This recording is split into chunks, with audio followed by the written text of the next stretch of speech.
we should only read the New Testament. Many might have told you that the Bible consists of the Old and New Testaments. Well, they are not entirely lying, because that has been the tradition for 2,000 years. But should we still allow this ancient piece of tradition affect our spiritual lives today if we be able to prove this tradition false?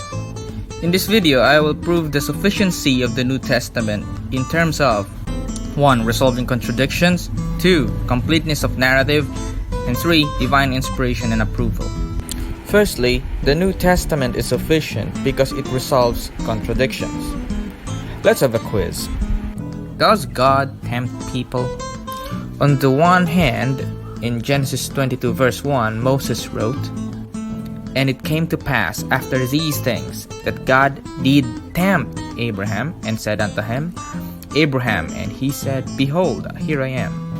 On the other hand, in the New Testament, James wrote in James 1 verse 13, "Let no one say when he is tempted, I am being tempted by God. For God cannot be tempted with evil, and he himself tempts no one." So who is wrong? Who is right? Contradictions like these spawns heresies like Marcionism. And absurd heresies is caused by the psychological phenomenon known as cognitive dissonance.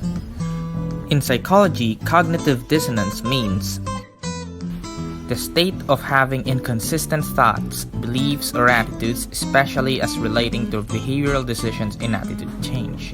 The solution to this is having a singular, consistent belief, which means that we should only subscribe to the New Testament to resolve contradictions. Let not your hearts be troubled. Believe in God. Believe also in me. Next point is that the New Testament is sufficient enough because of its completeness of narrative.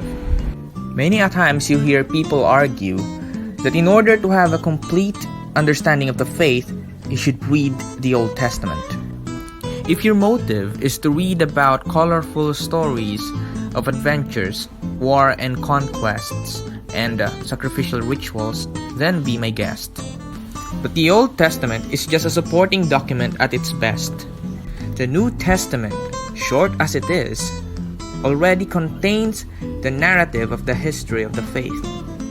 Acts chapter 7 contains the speech of Stephen that covers the history from Abraham to Jesus, with special emphasis on the temple. Acts chapter 13 verses 16 to 41 contains Paul's speech that covers the kingdom of Israel to the kingdom of God. And Hebrews chapter 11 contains a list of virtuous biblical characters from Abel to the prophets. Besides, the New Testament is the only canon that contains the life of Jesus and the Acts of the Apostles. Lastly, the New Testament is sufficient because it is divine inspired and validated. 2 Timothy chapter 3 verse 16 is commonly quoted to argue the validity of the Bible that includes the Old Testament. However, inspiration does not guarantee validity or divine approval. Apocryphal writers claim divine inspiration as well. Well, some churches accept these books as canonical, like the Catholic Church, and includes it in their Old Testament. So there is confusion with the contents of the Old Testament. And that had been the tradition, even though God had put into letter that the Old Testament is faulty. In Hebrews chapter 8 verse 13, it is written, "In that he saith, a new covenant, he hath made the first old. Now that which decayeth and waxeth old is ready to vanish away."